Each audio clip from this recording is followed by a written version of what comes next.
A famosa Mitsubishi costumava ser uma das montadoras mais amadas pelo mundo afora. Afinal, eles nos deram o lendário Lancer Evolution. Mas 20 anos atrás, eles erraram tanto que custou a eles não apenas o Evo, mas a empresa inteira. Então, como uma marca famosa de carros conhecida por dominar ralis e as telas de cinema, se tornou um negócio tão fracassado, obrigado a se vender. Bem, teve a ver com negócios ruins e muitas mentiras. Mas afinal, quem era a Mitsubishi? Bem, há mais de um século, eles eram os gigantes japoneses que faziam de tudo: transporte marítimo comercial, barcos e motores a vapor, trens e vagões ferroviários. Mas após a devastação econômica da Segunda Guerra Mundial, os gigantes industriais do Japão mudaram seu foco para a fabricação de carros. Mas para a Mitsubishi, no entanto, apenas fabricar carros não era o bastante. Nos anos 1960, a Mitsubishi se viu ficando para trás em relação aos concorrentes. A Honda, apesar de ser uma empresa relativamente nova, estava crescendo a um ritmo muito mais rápido. A Nissan estava começando a dominar o mercado ao lado da Toyota. E a Mitsubishi viu que tudo se resumia a uma arma secreta: esportes motorizados. A Honda corria na Ilha de Man desde 1954 e depois na Fórmula 1 em 1964. A Nissan foi para Suzuka para correr no GP do Japão em um carro que eles chamaram de Skyline. E a Mitsubishi, bem, eles não tinham nada. Isso foi 30 anos antes do Lancer Evo ser uma ideia em suas cabeças. Então, entrar no automobilismo significou começar do zero. Mas de cara eles decidiram que não iam fazer isso de maneira tradicional. A Mitsubishi já tinha corrido umas 2 vezes no passado. Mas agora era hora de levar isso a sério. Eles construíram uma equipe e, em outubro de 1967, a Mitsubishi entrou na fase de rally internacional. Eles começaram com o Southern Cross Rally na Austrália. Sua arma preferida foi o Mitsubishi Colt 1000F.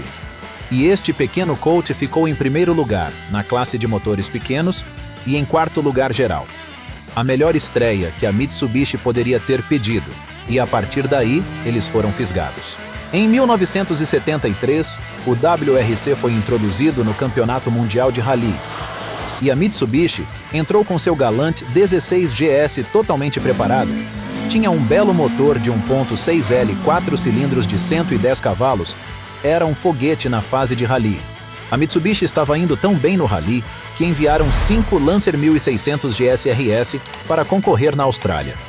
Esses pilotos levaram para casa o primeiro, segundo, terceiro e quarto lugar no Rally do Cruzeiro Sul. Não pergunte o que aconteceu com o quinto. Na década de 70, a Mitsubishi competia com Colts, Galants e Lancers em especiais por todo o mundo, e o público adorava ver o carro em sua garagem e competindo a todo vapor na TV. Então as vendas estavam em alta nas concessionárias da Mitsubishi. Mas em 1973, a crise do petróleo atingiu, e a Mitsubishi teve que reconsiderar suas prioridades para manter a empresa à tona, o que significava que o programa de rally estava sendo cortado. Mas a vontade de competir nunca desapareceu, e após 8 longos anos, a Mitsubishi voltou ao rally em 1981. Desta vez, eles competiriam sob uma nova bandeira, Rally Art. Você pode se lembrar desse nome. Ele estava colado na traseira de todo o Lancer amarelo no início dos anos 2000. Mas essa notoriedade da marca não aconteceu da noite para o dia. A Mitsubishi mais uma vez se viu correndo atrás. Eles sabiam que tinham que dar um grande salto para voltar ao topo. Então, eles reestruturaram completamente seu programa de corridas. A Rally Art originalmente ficava na Áustria para estar perto das etapas do rally. Mas depois de continuarem perdendo, todo o desenvolvimento foi transferido de volta para o Japão. E bem, isso ainda não funcionou. Quando a equipe do Japão enviou seu novo Lancer EX 2000 Turbo para competir, a Audi os envergonhou com o 4. Fazendo eles voltar à estaca zero, então eles desenvolveram o 4WD Starion. Mas já era tarde demais para a festa.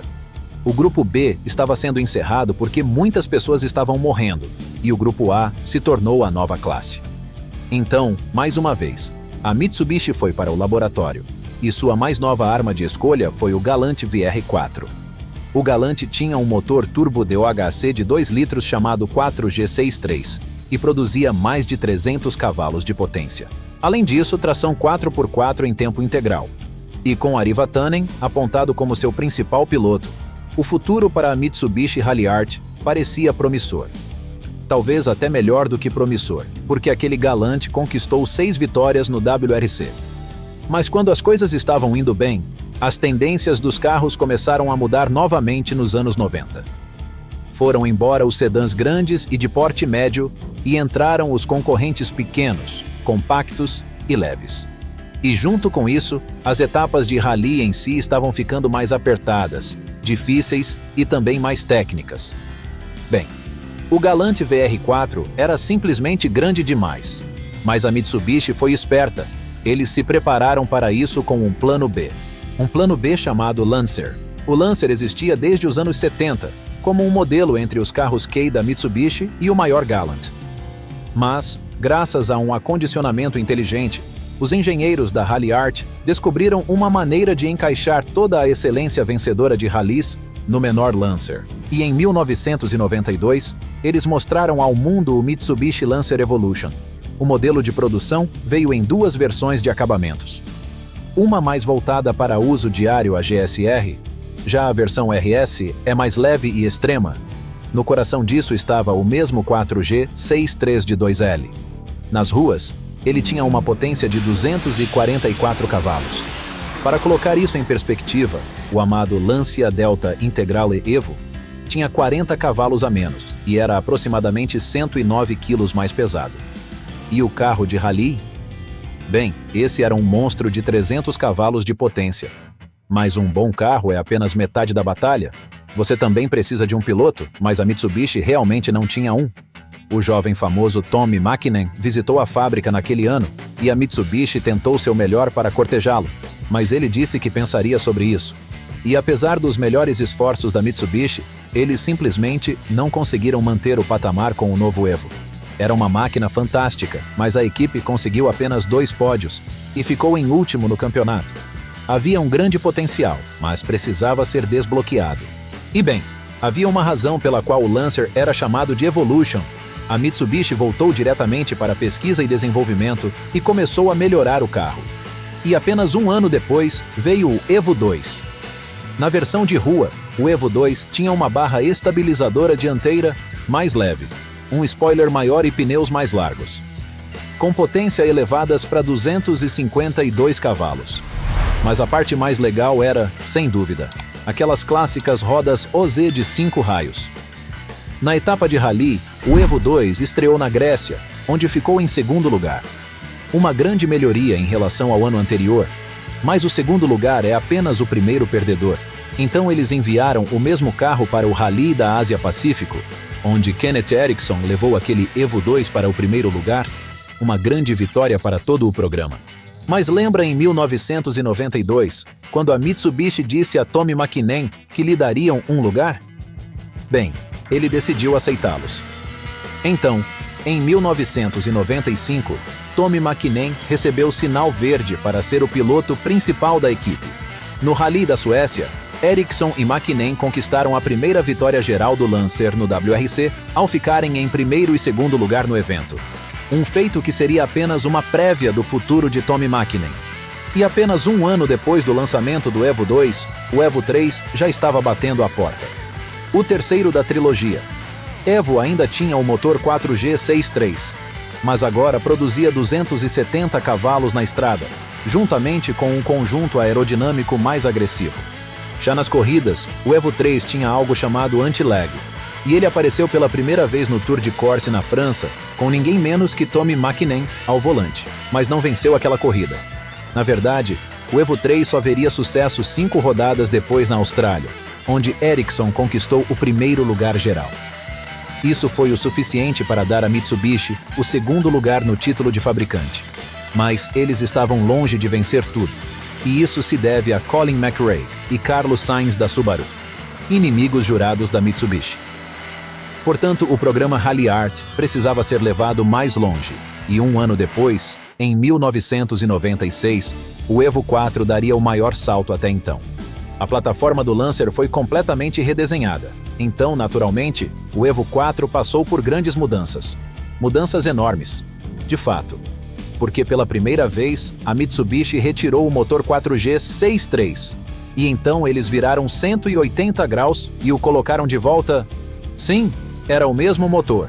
Mas girá-lo significava que eles poderiam lidar melhor com os problemas de direção causados pelo torque que os pilotos estavam reclamando nos modelos anteriores. Agora, produzia 276 cavalos, graças ao acordo não oficial entre fabricantes de automóveis japoneses. Mas a verdadeira melhoria era algo muito mais inteligente.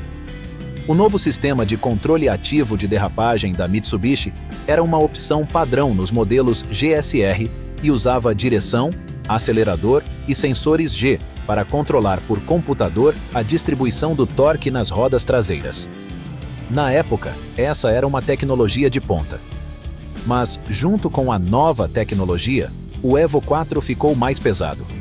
E o peso adicional e a complexidade fizeram as pessoas se perguntarem se a Mitsubishi havia perdido o rumo em sua missão no rally. Mas essas pessoas não iriam descobrir isso neste ano. O WRC mais uma vez estava mudando as regras e mudando para uma nova classe chamada WR Cars. Então, a Mitsubishi decidiu continuar com o Evo 3 em 1996, enquanto eles entendiam as novas regulamentações. Apenas a Subaru os superou no ano anterior, então eles eram o alvo mais uma vez. Além disso, eles roubaram Richard Burns da Subaru e o colocaram ao lado de Tommi Mäkinen. Então, agora, com uma equipe de talentos promissores e um carro comprovado, tudo o que restava era correr. Tommi dirigiu absolutamente com todo o seu coração nessa temporada. Ele ficou em primeiro no Rally da Suécia, em primeiro no Rally Safari, em primeiro na Argentina. O Lancer Evo estava absolutamente a todo vapor. E Tommi estava no auge de sua carreira. Depois ele ficou em primeiro no Mil Lagos na Finlândia, primeiro na Austrália, e depois em segundo no Acrópolis. Mas quem se importa com a Acrópole? Mitsubishi, Lancer Evo e Tommi Mäkinen finalmente conseguiram. Primeiro no campeonato de pilotos do WRC. A Mitsubishi, pela primeira vez em 30 anos, estava no topo do mundo. Não mais nas sombras da Toyota, Nissan, Subaru ou qualquer outro. Chegando em 1997, grande parte da equipe de corrida fez a transição para os novos regulamentos de carros WR. Mas a Mitsubishi correu mais um ano com as regras do Grupo A, conforme permitido. Desta vez, eles estavam usando o Evo 4. E se o Evo 3 já era bom, o 4 era um código de trapaça. Mäkinen acabou conquistando 4 vitórias em Portugal, Catalunha, Argentina e Finlândia. Mas foi a Catalunha que se destacou para os fãs. A Catalunha foi um rally de asfalto, não de terra. E vencer na Catalunha pela primeira vez significava que o Evo era tão capaz na rua quanto na terra. Não era apenas a prova de que o Evo podia correr em qualquer lugar. Era a prova de que a tecnologia da Mitsubishi era a melhor do mundo. E pelo segundo ano consecutivo, Tommi Mäkinen e a Mitsubishi conquistaram o primeiro lugar geral. A Mitsubishi era imparável, Tommi era imparável. E o Lancer Evo era um ícone agora. Subaru e Toyota tiveram seus momentos no rally, mas agora havia um novo líder no jogo, e todos queriam um Evo. Mas se a dominação no rally não foi suficiente para você, talvez você pudesse ser convencido por Jackie Chan. Na década de 70, Jackie Chan assinou um contrato com a Mitsubishi. Eles o pagariam e ele apresentaria Mitsubishis em seus filmes. E por um golpe de sorte, tanto a Mitsubishi quanto Jack Chan estavam no auge nos anos 90. Em 1995, o filme de Jack, Thunderbolt, dominou a cena automobilística. Não só ele contracenou com um Evo 3 durão, mas seu personagem no filme era um funcionário da Mitsubishi. E há também a cena sempre viral do Evo em seu filme Quem Sou Eu, de 1998. Tudo se alinhou para a Mitsubishi, e quem podia ter um Evo com certeza tentou conseguir um. Mas havia um porém: o Lancer Evo estava disponível apenas em certos mercados, inicialmente apenas no Japão e depois alguns chegaram à Europa. E o Evo 5 não foi exceção. Mas se você morasse no Japão, bem, teria um aerofólio ajustável, agora feita de alumínio, uma carroceria larga com rodas e pneus mais largos e agora freios Brembo de fábrica, se tivesse o modelo GSR. E tudo isso significava que o Evo ainda estava no topo do jogo de rally. Tommy e Richard permaneceram como os principais pilotos. E bem, Mäkinen venceu novamente, fazendo um histórico tricampeonato com a Rally Art, superando Subaru, Toyota e Ford. No ano seguinte, em 1999, obtivemos o Evo 6. Foi principalmente apenas ajustes na fórmula, juntamente com um novo nível de acabamento RS2. Mas ninguém realmente se importou, porque em 2000, a Mitsubishi lançou o melhor Evo de todos os tempos, a edição Tommy Mäkinen. O carro tinha como tema o sucesso de Tommy no WRC, com um novo para-choque dianteiro e aerodinâmico, com um motor turbo de titânio, proporcionando um desempenho excepcional. A suspensão foi atualizada e especialmente ajustada. E se você tivesse sorte, poderia obter o carro com uma pintura que homenageava o carro Tommy's Rally Art. A edição Tommy Mäkinen foi um salto tão grande sobre o Evo 6 que foi informalmente chamado de Evo 6.5. E tenha em mente que isso foi em 2000, um ano após o tricampeonato de Tommy. Ah, desculpe, eu disse tricampeonato? Quis dizer tetracampeonato. Porque Tommy ganhou o título de pilotos do WRC novamente, em 1999. A Mitsubishi estava em uma situação imparável neste ponto, e foi graças a Tommy e ao Lancer Evo. Mas todas as coisas boas parecem chegar ao fim, porque aqui foi que as coisas mudaram para a Mitsubishi. Em 2001, o período de transição dos carros do Grupo A para os carros WR estava programado para terminar. E isso significava que os antigos carros do Grupo A não podiam mais competir. E como os Evos que estavam vencendo eram todos do Grupo A, só agora a Mitsubishi teve que pensar na próxima geração de carros Rally Art. Na verdade, quando a Mitsubishi estreou no Rally WR, tecnicamente só tinha cerca de um ano de pesquisa e desenvolvimento, e infelizmente não foi o suficiente. O Evo da classe WR estreou no Sanremo Rally na metade da temporada, e Mäkinen simplesmente não conseguiu superar as deficiências do carro. Tommy Mäkinen acabou ficando em terceiro lugar naquele ano no campeonato de pilotos, e isso se deveu principalmente ao fato de que ele correu a primeira metade da temporada no carro antigo. O carro WR simplesmente não foi suficiente e, em uma reviravolta cruel ironicamente, foi Richard Burns quem levou para casa o campeonato de pilotos, mas pilotando um Subaru. E a Mitsubishi nunca se recuperou verdadeiramente desde então. As novas regras da classe WR foram tudo o que precisou para encerrar o reinado da Mitsubishi. Eles não pararam de fabricar carros para consumidores. Porém, em 2001, o Evo 7 foi lançado. E como o WRC não estava mais nos planos, a Mitsubishi tinha liberdade para fazer o que quisesse. O Evo 7 foi baseado no Lancer Sedia, que não era um carro compacto leve. Isso significava que este era o Evo mais pesado até agora. O torque foi aumentado para 284 lb-pé, através de um novo diferencial central ativo e LSD, enquanto a potência ainda estava em 276 cavalos. Mas houve uma coisa que confirmou para as pessoas que o Evo estava perdendo sua identidade. O Evo 7, oferecido com uma transmissão automática. Eles o nomearam de Evo GTA, ou Grand Touring Automatic, e era um câmbio automático tão ruim quanto se poderia esperar para 2001. Enquanto isso, a equipe Rally Art ainda estava resolvendo seus problemas de identidade. No passado, todos os componentes dos carros de corrida construídos para rally eram projetados em Okazaki, Japão, na fábrica da Mitsubishi. Mas com as novas regras, ficou acordado que a Rally Art Europa compartilharia a carga de desenvolvimento com o Japão. A ideia era encurtar o tempo do desenvolvimento ao produto final. E com essa nova estrutura, a Mitsubishi Rally Art estreou seu novo carro de corrida na 9ª rodada do ano na Finlândia. E o carro foi ruim. O carro ficou em 8º na Finlândia. Seu melhor piloto marcou 2 pontos durante o ano inteiro e não foi Tommy. Tommy foi para o lado negro para correr pela Subaru em 2002. Imagine fazer uma edição Tommy Mäkinen do Evo e depois deixá-lo ir para a Subaru. No ano seguinte, em 2003, a Mitsubishi deu um passo para trás no Rally.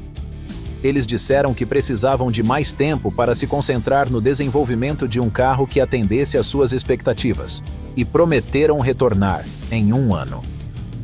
Em 2003 também foi o ano da estreia do Evo 8, e este foi inovador porque finalmente, pela primeira vez, o Lancer Evo estava chegando às concessionárias na América. E tudo isso graças à Subaru. A Subaru estava vendendo muito bem na América após anunciar o WRX, que a Mitsubishi percebeu que havia um mercado para o Evo. Obrigado, Subaru! O Evo 8 foi o primeiro Evo que a Mitsubishi realizou testes e ajustes no Nürburgring para aprimorar o desempenho do veículo. Veio com rodas Enkei, freios Brembo e amortecedores Bilstein, além de um câmbio manual de 5 marchas acoplado ao 4G63. E isso era originalmente o único plano para o Evo 8 nos Estados Unidos. Mas em 2005, o Evo 8 vendeu tão bem que a Mitsubishi expandiu para 5 versões de acabamento diferentes. O topo era o MR. MR significava Mitsubishi Racing, e para o Evo 8 significava um teto de alumínio, amortecedores Bilstein exclusivos, rodas forjadas, BBS, e um novo ajuste de motor que gerava mais torque. O carro foi realmente um sucesso. Mas o mesmo sucesso não pôde ser dito para a equipe de Rally. Depois da pausa em 2003, eles lançaram o WRC 04. E este carro de Rally foi o produto de uma nova entidade Mitsubishi, MMSP, Mitsubishi Motorsports. MMSP agora era responsável por todos os esportes motorizados globais, e seu único objetivo era trazer a Mitsubishi de volta à sua antiga glória. No entanto, o carro WRC 04 ficou abaixo das expectativas. O tempo extra para desenvolver o carro foi ofuscado pela constante reestruturação da marca. Foi um desastre tão grande que a Mitsubishi desistiu antes mesmo do final da temporada do WRC, alegando que precisavam voltar à estaca zero mais uma vez e preparar um carro melhor. No lado da sala de exposições, a próxima geração do Evo foi o Evo 9, anunciado em março de 2005. O destaque do Evo 9 foi sua nova tecnologia MIVEC, que era o primo mais novo do VTEC, para dizer o mínimo. Com o MIVEC, a potência finalmente aumentou para 287 cavalos e 289 libra-pé de torque. Além disso, agora eles vêm com controle de partida de fábrica. Claro, ele foi implementado principalmente para proteger o sistema de transmissão de explodir após soltar a embreagem em 7.000 rotações. Mas foi uma situação em que todos ganharam. Bem, quase. Porque mesmo que o Evo 9 fosse muito bom, as vendas da Mitsubishi não eram. Eles estavam sofrendo em todo o showroom, tanto que eles realizaram a campanha 0 a 00, 0% de entrada, 0% de juros e pagamentos mensais de 0 pelos primeiros 12 meses. E bem, as vendas dispararam. Mas adivinhe o que aconteceu assim que esses 12 meses acabaram. Toneladas de compradores deixaram de fazer os pagamentos, e a Mitsubishi ficou com um monte de veículos usados pelos quais nunca foram pagos. Até o final de 2005, apenas 124.000 carros foram vendidos pela marca em todo o mundo. E como resultado da campanha 000, a operação de crédito da Mitsubishi foi forçada a pagar 454 milhões de dólares para cobrir as perdas. A Mitsubishi, como fabricante de carros, estava em apuros. E bem, isso não foi nada bom para a equipe de Rally. O carro WRC 05 fez sua estreia na abertura da temporada em Monte Carlo e, para surpresa de muitos, terminou no pódio em terceiro lugar. E bem, esse foi o único pódio até a última corrida, onde o carro ficou em segundo lugar na Austrália. E foi uma ótima metáfora para a Mitsubishi como um todo. Eles mostraram perspectivas de esperança. Em algum lugar profundo da empresa estava o DNA de um veículo competitivo. Mas quando juntaram tudo, o resultado final simplesmente não era mais o que costumava ser nos anos 90. E em dezembro, a Mitsubishi anunciou que iria suspender toda a participação futura no WRC, enquanto se concentrava no gerenciamento dos recursos da empresa. A Mitsubishi desistiu definitivamente do Rally. E mais ou menos na mesma época, o primeiro escândalo da Mitsubishi veio à tona. A Mitsubishi tinha acabado de confessar um encobrimento de 30 anos de veículos defeituosos. Basicamente, eles sabiam de dezenas de problemas em seus carros que exigiam reparos em larga escala e agiram apenas em cerca de 4 deles. As investigações concluíram que a Mitsubishi escondeu sistematicamente defeitos em mais de 800 mil veículos. O mesmo tipo de defeitos que fariam uma roda de um ônibus Mitsubishi de aproximadamente 91 quilos cair do ônibus em movimento e matar alguém em outro carro. E o maior escândalo, eles fizeram um Evo 9 perua e não o trouxeram para a América. E então teve o Evo X. Oh meu Deus, o Evo X. É aqui que eu deveria examinar as especificações e acabamentos e contar tudo sobre o X. Mas cara, é difícil. Ele nem conseguiu ter um 4G 6.3. O carro foi construído por 9 anos. Havia automáticos, manuais, MRs, GSRs, carros de polícia, blá blá blá. É difícil se entusiasmar com um carro de uma marca que matou sua própria alma e identidade e depois mentiu para seus clientes. Não é que eu odeie os Evo X, é que odeio como a história do Evo termina. A Mitsubishi estava se debatendo. Eles começaram a se associar com qualquer um que pudesse ajudá-los a se manter à tona, mas não estava funcionando. Em 2008, a Mitsubishi fechou sua fábrica na Austrália, encerrando a produção para a Austrália e Nova Zelândia. Em 2012, anunciaram que sua fábrica na Europa Ocidental estava fechando. Em 2015, a produção na América do Norte acabou com o fechamento de sua fábrica em Illinois. Em 2016, o Evo foi oficialmente descontinuado. Mas foi outro escândalo que ganhou as manchetes, quando sua parceira Nissan encontrou discrepâncias nas afirmações de economia de combustível da Mitsubishi. A Mitsubishi admitiu que vinha fornecendo números incorretos de consumo de combustível desde 2002, usando métodos de teste imprecisos. E isso foi a gota d'água. A imprensa automotiva criticou duramente a Mitsubishi por isso, e eles perderam toda a pouca confiança do consumidor que tinham. A Mitsubishi estava oficialmente em uma espiral mortal. E foi a Nissan que entrou em cena para tentar salvá-los da falência iminente, pagando 2,2 bilhões de dólares por uma participação majoritária na Mitsubishi. Hoje, 7 anos depois, o showroom de uma concessionária da Mitsubishi é irreconhecível para os entusiastas da marca. Esta era a empresa que não tinha apenas o Lancer Evo, mas Pajero Evos, 3000 GTs, Eclipses, FTOs. E agora, tudo o que vendem é o Mirage, Eclipse Cross e o Outlander. Baratos, medianos. Apenas para ir ao supermercado. Sem carros esportivos, sem alma. E apesar de toda a herança no automobilismo, das vitórias esporádicas no rally e do tempo na tela de filmes de ação, parece que agora a Mitsubishi está realmente morta.